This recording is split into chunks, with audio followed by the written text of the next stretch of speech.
누군가가 나를 알아주고, 누군가가 나를 인정해주고, 누군가 나를 사랑해주고, 또 그것을 우리에게 표현해주고 고백하는 것을 들을 때 참 행복하고 기쁘고 좋을 것입니다.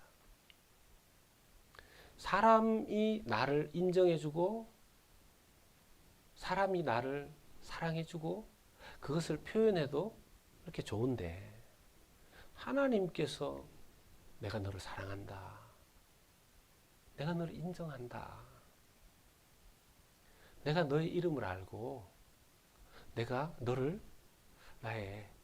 나와 함께 있기로 내가 너를 부른다, 나는 네가 좋다, 이렇게 하나님께서 말씀하신다면, 그렇게 우리를 부르신다면 얼마나 감사하고 행복하고 기쁜 일이겠습니까? 정말 이게 우리의 마음속에 주님의 부르심이 은혜로 다 깨달아진 사람과, 주님께서 나를 부르신 것 같기는 한데 잘 모르겠습니다 하는 사람의 인생과 이게 너무너무 차이가 날 수밖에 없습니다. 여러분 아시다시피 예수님의 12제자는 다 순교했지 않습니까? 한 명을 제외하고는 다 순교했습니다. 여러분, 사람이 순교할 때 그분들이 아무 고통도 없고 아무 두려움도 없고 아무런 어떤 어려움이 하나도 없었겠습니까? 그렇지 않죠. 예수님도 이 땅에 오셔서 십자가에서 그걸 다 겪으셨는데, 어떻게 예수님을 잘 믿고 사도로 섬기고 헌신했다 하더라도 순교할 당시에 그런 두려움, 고통, 어려움이 왜 없겠습니까? 그런데 그것을 극복할 수 있는 무엇인가가 있었으니까 죽음의 문제를 뚫고 이 세상 최고의 고통을 이겨내고 순교의 제물로 하나님 앞에 최고의 헌신을 올려드릴 수 있지 않았겠습니까? 과연 그 동력이 뭐겠습니까? 과연 그런 은혜의 이유가 뭐겠습니까? 어떤 분들은 그렇게 얘기합니다. 지금은 순교의 시대가 아니지 않습니까? 저는 순교의 현장에 있지도 않지 않습니까? 여러분, 어떤 선교사님이 기가 막힌 말씀을 하셨어요. 자기가 선교 현장에 있을 때만 선교라고 생각하고, 주님, 저는 여기서 죽겠습니다. 근데 하나님께서 거기서 안 죽이시더래요. 그렇게 와서 일상의 현장을 살아가는데 막 하나님 앞에 주여, 제가 주님 앞에 순교를 했더니 하나님 말씀하시더래요. 너의 삶의 현장에서 네가 주님의 자녀로 살아가는 것이, 일상 속에서 선교사로 살아가는, 또 너의 삶에서 너 자신을 죽이고 나를 섬기는 것이 일상의 순교이다. 사랑하는 성도 여러분, 어떻게 보면 우리가 일상생활 속에서 주님을 섬기며 순교의 정신으로 나를 죽이고 주님을 쫓는 것을 주님께서 정말 순교자의 정신으로 살아가는 아름다운 성도들의 삶으로 주님께서 받으시는 줄 주님 앞에서 믿으시길 주의 이름으로 축원합니다. 여러분, 일상의 축복, 일상의 헌신이 너무너무 중요한 거죠. 사람 잘 변하지 않는다고 하지 않습니까? 그런데도 불구하고 예수님을 만나서 변화된 사람들을 봅니다. 그들은 지식이 많은 사람들이 아니었어요. 그들은 높은 계급에 있는 그런 사람들이 아니었습니다. 12사도들을 보십시오. 어부 출신들, 지금 오늘 우리가 다시금 보는 마태만 하더라도 그런 사람 아닙니까? 사람들로부터 왕따 당하고 정죄받고 따돌림 당하고, 그런 사람 아니었습니까? 그런 사람이 예수님의 부르심을 받고 변화된 인생을 살았고 순교로 하나님 앞에 자기 인생을 끝까지 드렸습니다. 도대체 예수님의 자기를 향한 부르심의 은혜가 무엇이었길래, 그 비밀이 무엇이길래 그런 인생을 살 수 있었을까요? 그러면 우리도 주님, 저는 이렇게 못합니다. 저는 너무 평범한 사람입니다. 그렇게 생각하는 우리의 인생, 어떻게 하면 주님 앞에서 더 아름답게 변화되고 쓰임받고 주님 기쁘시게 할 수 있을까요? 오늘 그 비밀들을 살펴보기를 원합니다. 첫 번째는요, 주님이 우리를 부르심 자체가 은혜라는 것입니다. 주님이 우리를 부르신 자체가 은혜라는 것입니다. 마태라는 이름의 뜻은 여호와의 선물이라는 뜻의 이름을 가지고 있습니다. 한번 따라서 하십시다. 여호와의 선물. 여호와의 선물.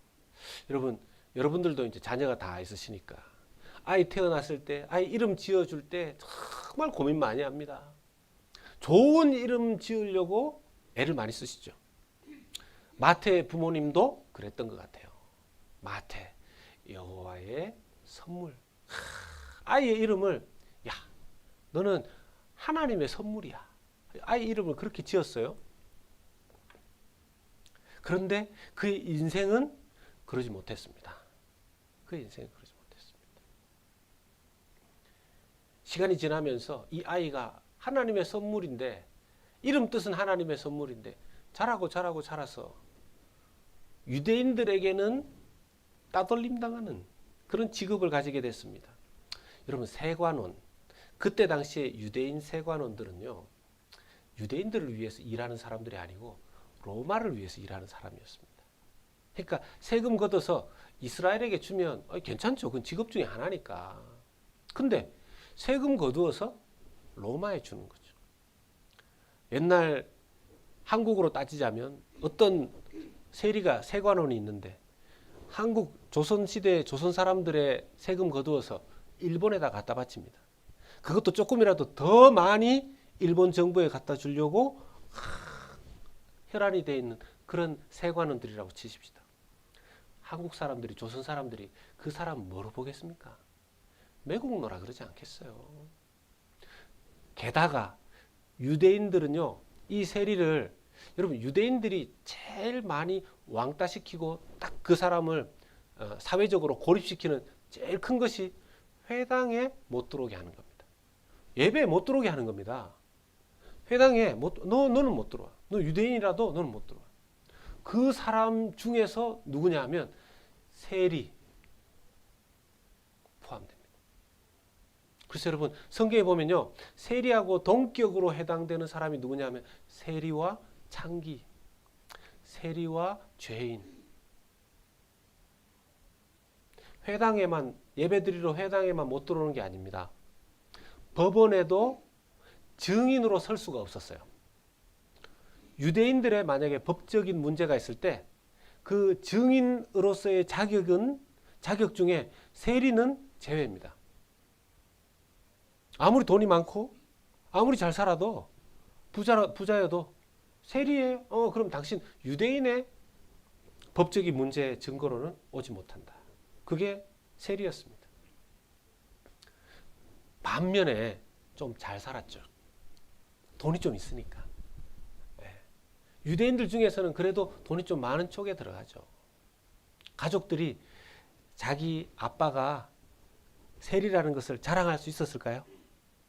자랑 못하죠. 학교에 가서 아버지 직업 뭐예요? 다른 사람도 다 직업 얘기하고 저희 아버지 목수예요. 저희 아버지 뭐 이런 거 해요. 뭐 이런 거 다 얘기하는데 얘는 말 못해요. 왜? 인식이 다 그렇잖아요. 그날 아이들 집에 아버지 직업 조사하는 날이 그 아이에게는 가장 힘든 날이었을 거예요. 수치스러운 직업이었어요. 가족들에게. 그들과 식사하는 것은 살인자와 강도와 함께 밥 먹는 것과 동일시했습니다. 그런데 예수님께서 그런 세리 마태를 부르신 것입니다. 여러분, 이미 지금 세리 마태가 일하는 곳이 어디냐 하면 가버나움입니다. 가버나움. 따라서 하십시다. 가버나움. 여러분, 이제 가버나움 익숙하시죠? 갈릴리 전체 해변 중에서 가버나움은 어디입니까? 예수님의 사역의 본부. 예수님 사역의 본부입니다. 그 본부에서 예수님 백부장도 만나셨고 나병 환자도 만나셨고 그리고 베드로의 장모도 고쳐주신 곳이 바로 가버나움이죠. 이미 많은 예수님에 대한 소문이 가버나움에 많았던 때예요. 세리 마태가 예수님에 대한 소문을 당연히 들었겠죠. 그러나 예수님께 가까이 나아갈 수 없었습니다. 여러분, 유명한 이 마태와 직업이 같은 상황에서 예수님을 만난 또 한 사람, 유명한 사람이 있어요. 삭개오. 네. 돈이 많아서 뭐든지 내가 삭개오. 여러분들이 좀 이렇게 힘드실까봐 웃어주셔서 감사합니다. 그 삭개오, 키 작은 삭개오, 뽕나무 위에 올라가서 예수님 봤다고 그러지 않습니까? 그 사람이 키가 작아서도 있지만, 여러분, 사람이 키가 작아봤자 뭐 얼마나 작겠습니까? 어느 정도 작지. 키 작으면 앞에 나가면 볼 수 있잖아요. 근데 왜 나무 위에 올라갔을까요? 여러분, 외면적으로 그 사람들과 어떤 사람들 무리 속에 가까이 가면 안 되는 사람이 외면적으로는 나병 환자 같은 사람이죠. 내면적으로는 부정한 사람이 누구냐면 세리들입니다. 자기들이 모여있을 때 세리가 예수님 지금 말씀 듣고 예수님 이 집회하는 거기에 세리가 온다. 너는 안 돼. 회당에도 못 들어가는 것이 감히 어디라고 오느냐. 그러니 삭개오는 나무 위에 올라가서 예수님 말씀 들으려고 했던 거죠. 마태도 마찬가지입니다. 예수님께서 마태를 부르셨을 때 마태의 마음에 무엇이 있었길래 이렇게 금방 반응했을까요? 따라오너라 이렇게 금방 따라갔잖아요. 마태의 마음 가운데 내가 비록 처자식 먹여 살리기 위해서 로마 정부의 세관원 역할을 하고 있지만 마음속에는요, 이 떳떳하지 못한 직업, 아이들도 아빠 직업을 어디 가서 말하기 힘든 이 직업, 죄의식도 많았을 것이고 마음에 나 유대인인데 회당에 예배하러도 못 들어가고, 다른 사람들이 옆에서 여보 괜찮아 한다고 괜찮았겠습니까? 아빠 괜찮아 한다고 괜찮았겠습니까? 마음속에 자기가 그런 게 있는데, 그런데 유일하게 그 죄의식을 없애고 딱 부를 수 있는 분이 있습니다. 누굽니까? 죄사함의 권세를 가지신 분. 여러분, 지난주를 한번 기억해 보십시오. 예수님께서 자기의 권능과 권세 중에서 병 고치는 권세, 권능 이런 것도 중요하지만 예수님에게 있는 가장 중요한 권세 중의 권세인 어떤 권세가 있다고 말씀하셨습니까? 내게는 죄사함의 권세가 있다. 한번 따라서 하십시다. 죄사함의 권세. 예수님에게 죄사함의 권세가 있으셨던 거죠. 이 죄사함의 권세가 있으셨던 예수님께서 마태를 부르신 겁니다. 사람이 직관적인 뭔가가 있지 않습니까? 그 사람이, 저 예수님이 나를 부르시는데 나의 죄에 대한 아무런 꺼리낌 없이, 나에 대한 아무런 편견 없이, 나에 대한 아무런 정죄 없이 예수님께서 자기를 부르신 거죠. 나를 따르라. 여러분, 나를 따르라는 말은 관용어입니다. 관용어예요. 나를 따르라라는 말은 선생님이 자기의 제자로 학생을 받아들일 때 쓰는 말입니다. 나를 따르라. 그러니까 예수님이 마태에게 follow me, 이 말은 무슨 뜻입니까? 예, you will be my student. 그럼 나의 학생이 되라. 나의 제자가 되라. 예, 그런 뜻이죠. 마태가 얼마나 영광스러웠겠습니까? 게다가 예수님은요, 이걸 몰래 하지 않았습니다. 이렇게 예수님이 또 이렇게 마태하고 연결되는 거 사람들이 알면, 예수님 사람 이상하다니면 또 저렇게 마태 같은 세리들하고 놀고 이럴까봐 예수님이 누구 이렇게 몰래 시켜가지고 김 집사님 저 마태 좀 불러오세요. 참 불쌍한데, 그렇게 부르지 않았어요. 예수님 직접 가셔가지고 공개적으로 세관원에 있을 때 예수님 부르셨죠. 거기에서 공개적으로 부르시고 마태의 집까지 들어가십니다. 왜 들어가셨습니까? 식사하러. 여러분, 식사하는 것을 유대인에게서, 우리도 좀 그런 거 있지 않습니까? 같이 식사를 한다는 것은 우리 한국말로 그런 말 있죠. 식솔들. 같이 밥을 먹는다는 것은 유대 문화 속에서는요, 어떤 하나의 가족을 이루었다는 뜻이거든요. 굉장히 친밀한 관계라는 거죠. 예수님께서 식사하는 것도 세리 마태와 함께 공개적으로 다 보는 데서, 바리새인들도 그러니까 봤지 않습니까? 그 마태 혼자뿐만 아니에요.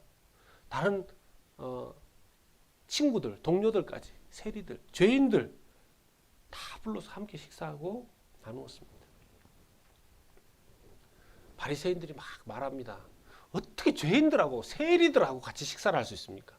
그때 예수님께서 하신 말씀이 마태복음 9장 13절 말씀 오늘 읽었죠. 너희가 하나님이 긍휼을 원하시고 제사를 원하지 않는다는 것을 못 들어봤냐? 너희 좀 다시 배워라. 여러분, 이게 호세아서를 인용한 거거든요.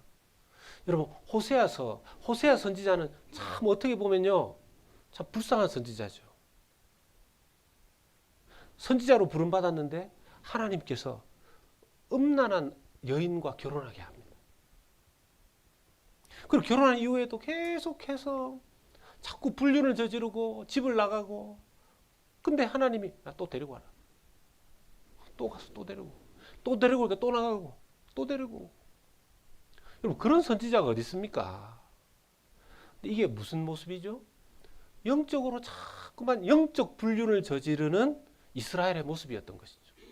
하나님 섬기고 하나님 때문에 행복하고 그렇게 하라고 하나님과 결혼한 사이 제사장 나라로 만들어 주었는데, 자꾸만 이 이스라엘이 세상에 있는 다른 신들을 섬기다가, 그럼에도 불구하고 끊임없이 사랑하시는 하나님의 사랑을 호세아서를 통해서 보여주신 거죠.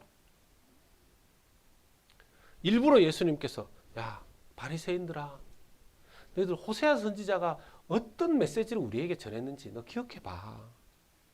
그러면서 호세아서를 인용한 것입니다. 세리였던 그 마태가 변화되어져서 사도가 되었습니다. 죄인 중에 죄인인 거룩한 하나님의 말씀의 기록자가 된 것이죠. 여러분, 예수님께서 그 당시에 부르신 사람들 보면요, 거의 대부분 죄인들입니다. 사람은 서로 선을 딱 그어요. 그리고 선 넘지 마. 당신하고 나하고는 사는 세상이 달라. 당신은 어느 학교 나왔어? 당신은 어느 정도 레벨이야? 그냥 그쪽에서 놀아. 이게 세상의 논리라면요, 예수님에게는 그런 장벽이 하나도 없다는 것입니다. 아울러서 세상에서는 다 포기한, 야, 저런 죄인은 안 돼. 한국에서도 언제입니까? 자기 부모, 자기 형제, 자기 사촌까지 일가족을 다 살해한 막내 아들이 교도소에서 박효진 장로님의 전도를 받아요. 박효진 장로님 아시죠? 교도관으로 오랫동안 하셨던. 처음에는 이제 받아들이지 않습니다. 예수님의 복음을. 시간이 계속해서 주님의 사랑으로 긍휼로 할 때 그걸 받아들이는 거죠. 세상 사람들은 얘는 안 돼. 포기할 줄 몰라도 하나님께서는 어떤 죄인도 포기하시지 않는다는 것이죠. 사도 바울도 자기가 그런 죄인이었다는 것을 깨닫습니다. 디모데전서 1장 15절 말씀입니다. 같이 한번 읽어볼까요? 시작. 미쁘다 모든 사람이 받을 만한 이 말이요.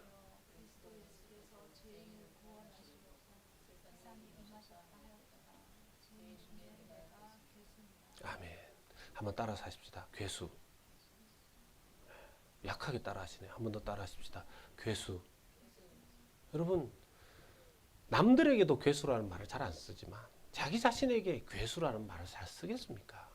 자, 그런데 이 괴수라는 말을 자기 자신에게 사도 바울이 스스로 붙입니다. 자기가 하나님의 부름을 받을 때, 예수님을 다메섹에서 만났을 때 자기가 어떤 죄인이었다라는 것을 기억하는 것이죠. 기억하는 것이죠. 어떤 분들은 내 예수 믿고 구원받고 우리는 의인이 되었는데 뭘 자꾸 이런 걸 기억합니까? 현재 괴수로 살라는 뜻이 아니고요. 은혜를 깨닫고 깨달으면 자기의 허물이 더 깊게 보인다는 것이죠.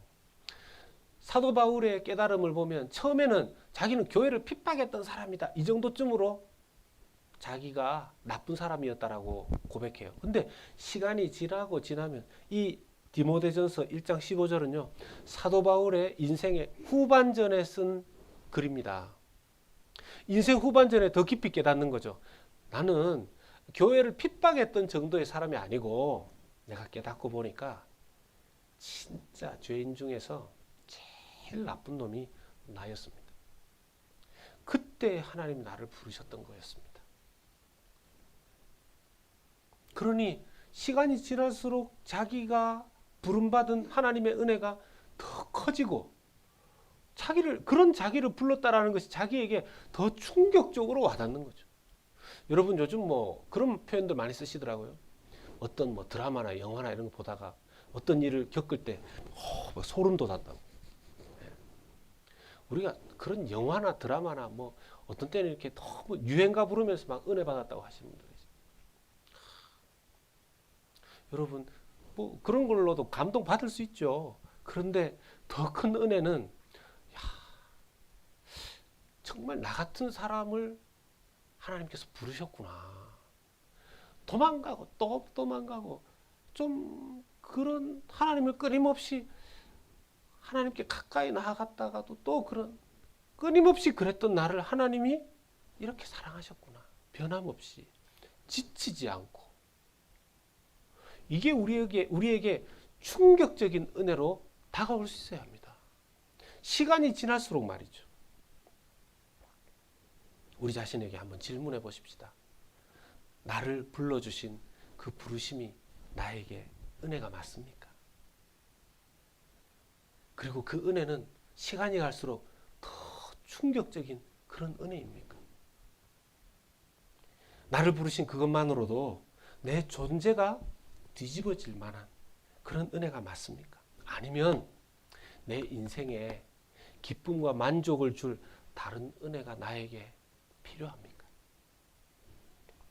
두 번째로 주님께서 우리를 부르신 부르심은요. 부르심의 은혜는 주님이 우리를 부르심은 우리를 변화시키기 위함이라는 것입니다. 주님이 우리를 부르시면 우리가 변화된다라는 것입니다. 한번 따라하십시다. 변화. 주님을 만난 여러분과 제가 주님의 부르심을 받은 저와 여러분들의 인생에 그 변화가 있게 되시기를 주의 이름으로 축원합니다. 이 변화가 수반되어야 하는 것이죠. 아까 마태 이름의 뜻이 뭐라 그랬습니까? 네. 원래 이렇게 강남의 일타 강사들이 잘하는 게 있대요. 일타 강사들이 잘하는 게 뭐냐면 복습. 네. 복습을 기가 막히게 잘 해야 계속 기억에 남게 하는 거죠. 그래서 제가 가끔씩 단어를 자꾸 한번 해보세요 할 때 목사님 왜 저렇게 안 그래도 좀 예배 때 와가지고 편안하게 말씀드리려고 하는데 뭐 자꾸 괴순이 뭐 가버나움이 따라가게 하는. 예, 저도 이제 일타 강사를 한번 따라해 보려고 하는. 예. 마태의 원래 이름의 뜻이 하나님의 선물이라고 그랬습니다. 역시 예. 일타 강사 흉내를 내니까 또 이렇게 또 인류 또 학생 모습이 나오죠. 하나님의 선물. 아이 이름을 그렇게 지었어요. 그런데 나중에 이 마태라는 이름은 어떤 이름의 대명사가 된 겁니까? 세리. 그때 유대인들 가버나움에 있는 동네에서는 마태라는 이름은요. 쓰지 않는 이름이 된 거죠. 어렸을 때 마태라는 이름은 흔했던 것 같아요. 하나님의 선물이라는 이름을. 왜? 우리 어떤 시대 때 보면 고이름들이 정말 많은 때가 있어요. 근데 그 시대가 좀 지나면서 그 이름을 잘 안 쓰는 이름이 있죠. 이씨, 라스네임이 이씨인데 태어나서 우리 아들이 태어났는데 너무 사랑스럽고 하니까 얘는 담대하고 정말 용감하고 정말 내 너무 순하니까 용감한 아이로 그렇게 자라라 싶어서 이름을 완전할 완자에 용감할 용자 써서 아버지가 이씨니까 이완용 이렇게 자기 아들 이름을 붙일 사람이 있겠습니까? 없죠.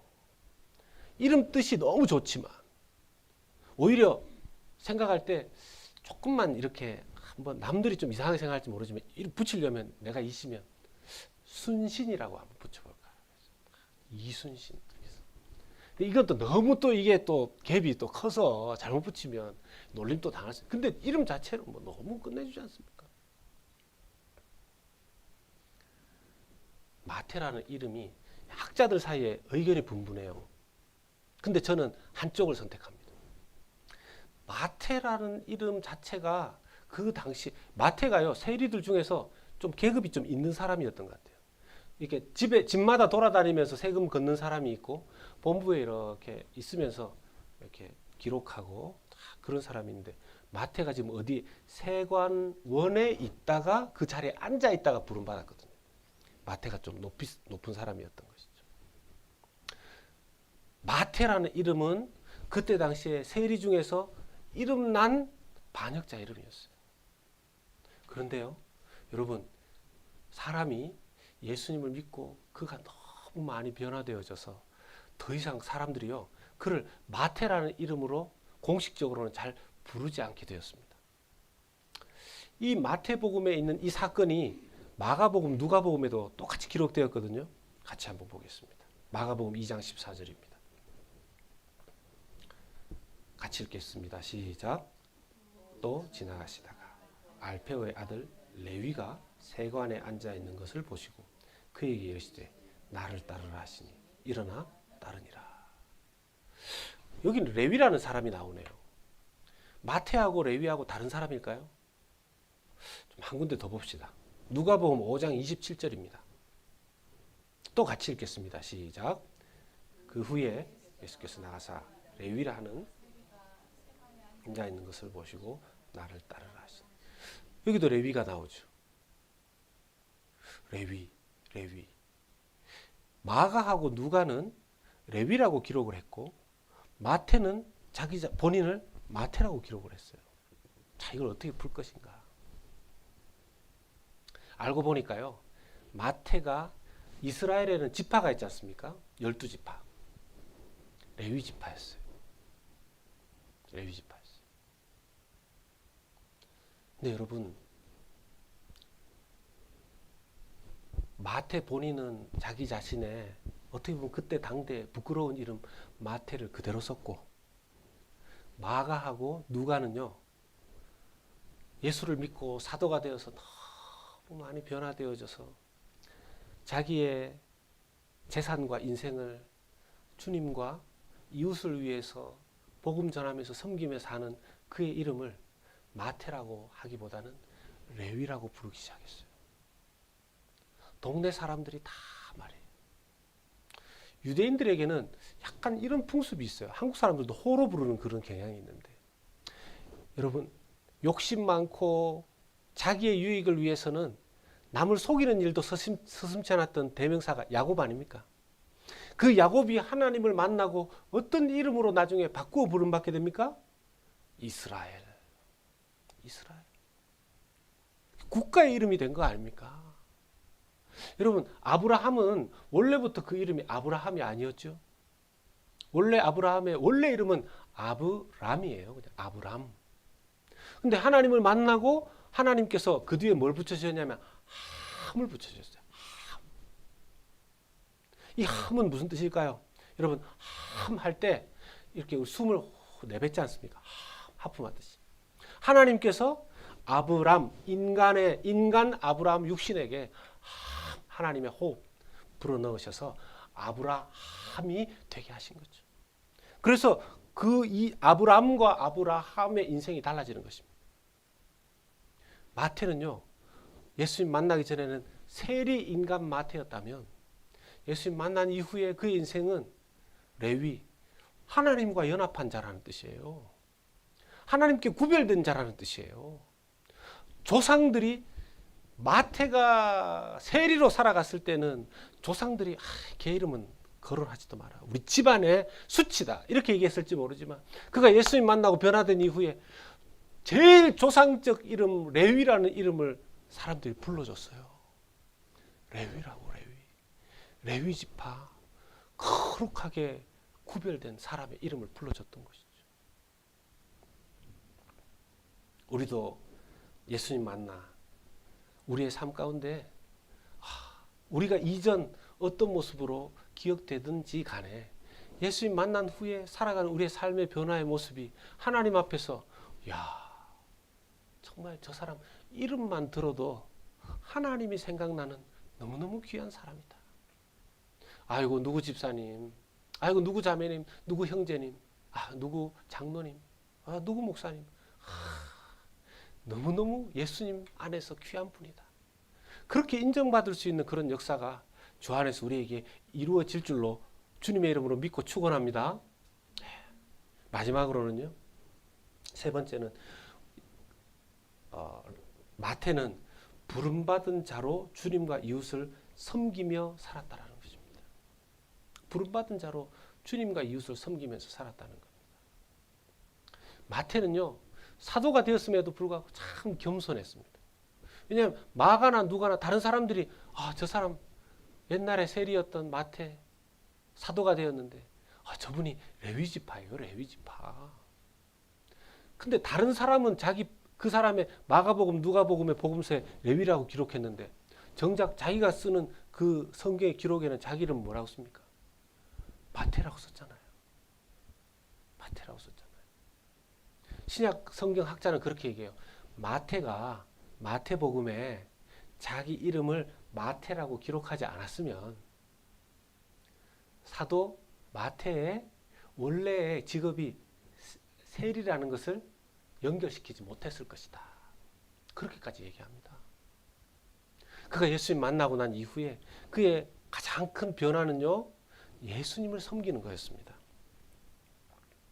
마태복음 9장 10절 말씀에 예수께서 마태의 집에 앉아 음식을 잡수실 때 많은 세리와 죄인들이 와서 예수와 그의 제자들과 함께 앉았더니, 말씀해 보니까요, 예수님께서 자기를 딱 불러주시고 나를 따르라, 나의 제자가 되라, 그렇게 그 은혜에 감사해서 예수님 자기 집으로 모십니다. 제가 보면 은혜 받은 사람들이 마음도 열고요, 또 자기 호주머니도 열고요, 자기 집도 열어요. 자기 집도 열어요. 그래서 막 식사 대접도 막 하고, 우리 성도님들 보면 제가 이런 얘기 잘 안 하는 거 아시죠? 근데 우리 성도님들 보면 막 주일날 자기 식사를 준비해 오시는데 막 한 살림을 준비해 오세요. 한 살림을 집에 있는 그냥 대충 있는 거 이렇게 해가지고 오는 게 아니고 막 정성 들여서 뭘 해가지고 맛이 있는가 자기도 먹어보고 또 가족들한테도 이거 맛 괜찮아요 이렇게 막 하면서. 여러분, 주님을 섬기는데, 자기가 은혜 받은 것을 주님을 섬기는데, 그분은 주님을 섬기는 거예요. 사람을 섬기려고 하는 게 아니고. 근데 누가 기쁨을 자꾸 받게 됩니까? 주변에 있는 사람들. 주변에 있는 사람들. 어제도 제가 이런 거 얘기 잘 안 하는 거 아시잖아요. 어제도 저기 BBS 이렇게 하는데 여러분 이게 잘 만들었죠. 잘 만들었죠. 한 분은 막 그 섬기는 분 중에서 또 부상 당하신 분도 계시잖아요. 막 보면 부상병 계신데 막 한쪽 다리 아픈 그 다리로 막 한 분은 또 막 시원한 곳에 계시다가 그분도 이곳 텍사스로 오신 분인데 너무 더운데 매일 나와가지고 열심히 땀을 펄펄 흘리면서 준비하느라 막 하면서 너무 힘들어가지고 주무시기 전에 에드빌 드시고 주무시고 막 섬기고. 제 아내도 안 하던 율동 이렇게 하면은 자기가 안 하던 근육을 쓰니까 밤새 이렇게 보니까 뭐 끙끙 앓아요. 제일 젊어가지고. 저는 덩달아 저는 아무것도 안 했는데 괜히 피곤하더라고요. 제 생각엔 애들도 분명히 좋긴 좋았는데 피곤했을 거예요. 어제 거의 뻗었을 거예요. 엄마들도 피곤했을 거예요. 그래도 마음속에 기쁩니다. 내가 주님을 위해서 VBS에 참석하고 주님을 위해서 준비하고 아이들이 주님 만나기를 원해서 그렇게 했는데 우리에게 기쁨이 있습니다.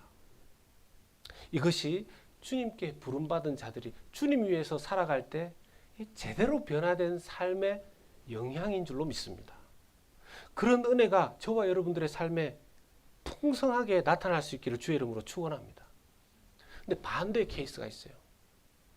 바리새인들은 자기들은 주님을 자꾸 섬기는데 주변에 있는 사람들이 율법으로 다 상처받아요. 자꾸.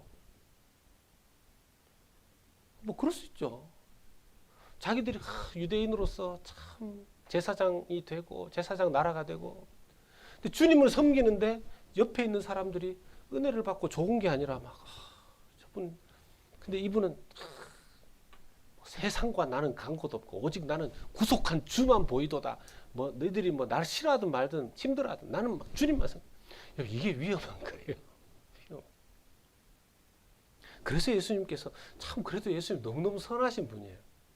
이런 거 볼 때 마태복음 9장 13절 말씀 보십시오. 너희가 가서 내가 긍휼을 원하고 제사를 원하지 아니하노라 하신 뜻이 무엇인지 배우라. 배우라는 거예요. 다시 배우라는 거예요. 우리가 주님을 섬기다가 나는 주님 위해서 인생을 열심히 살았는데 그때는 내가 섬기는 것을 통해서 나도 좋고 이웃도 참 좋았는데 섬기다 보니까 내 가족도 좀 힘들다 그러고 내 옆에서도 좀 힘들다 그러고 왜 그럴까? 하나님 나는 이제 안 섬깁니다. 나는 이제 주님을 안 섬깁니다. 이게 아니고 주님 뭐라고 권면하십니까? 다시 주님께 가서 배우라. 평생을 주님께 배워야 되는 줄로 믿습니다. 평생. 그래서요 어떤 분들은 나이 들었는데도요 다시 하나님 앞에 기도하면서 주님께 배우고 말씀 앞에 고민하고 씨름하면서 그 인격이 인생의 후반전에 또 다시 변화되는 분들을 봤어요. 여러분 아까도 말씀드렸죠. 우리의 인생 나이 들어서 내가 뭘 또 배우나 그게 아니라 하나님 지금도 배우겠습니다. 나를 죽이고 주님 배우겠습니다. 내 지금의 삶 가운데 주님께 헌신하고 나아가겠습니다. 그 사람이 일상의 삶 속에서 순교의 정신으로 주님 앞에 살아가는 사람들인 줄로 믿습니다. 이른 비와 늦은 비의 축복이 그렇게 임하는 것이죠. 그래서 그 사람의 인생이요 정말 하나님 앞에서 잔치 같은 인생 되어야 할 줄로 믿습니다. 누가복음 5장 29절은 이날의 이 장면을 이렇게 표현했습니다. 같이 한번 읽겠습니다. 소리내서 시작. 레위가 예수를 위하여 자기 집에서 큰 잔치를 하니 세리와 다른 사람이 많이 함께 앉아 있는지라. 아멘. 이게 잔치였던 거죠. 마태가 자기 집이 좀 살았다 그랬지 않습니까? 예수님 초청했더니만 예수님 제자들까지 와서 입이 몇 개입니까? 12명. 자기 동료들 또 세관원들 자기 부하 직원들 얼마나 많았겠어요. 오고 또 거기에 온다 그러니까 다른 죄인들과 친구들 엄청나게 많이 왔을 거 아닙니까? 가버나움의 스크루지, 가버나움의 구두쇠 짠돌이 마태였을 수도 있는데 갑자기 예수님 불렀는데 다른 사람까지 다 오고 아까워 죽겠네. 이게 아니고 자기가 집주인이 오시라고 잔치를 벌인 거죠. 주님을 섬김이 이웃에게도 기쁨이 되어야 할 줄로 믿습니다. 말씀을 맺고 정리하겠습니다. 마태의 이 변화 놀랍죠?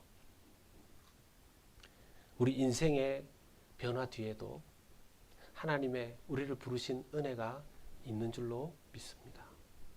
나를 부르셨나? 안 불렀는데 여기 올 사람이 누가 있습니까? 예수님 부르지 않고 예배의 자리에 나올 수 있는 사람이 누가 있습니까? 여러분 늘 기억하십시오. 누가 나를 불렀나? 내가 언제 어떤 모습일 때 나를 불렀나? 여러분 마태가 변화된 이후에 거룩해진 이후에 마태를 부른 것이 아닙니다. 손가락질 받고 있는 죄의식 가운데 사로잡혀 있는 그때의 죄사함의 권세가 있는 주님께서 마태를 부르셨습니다.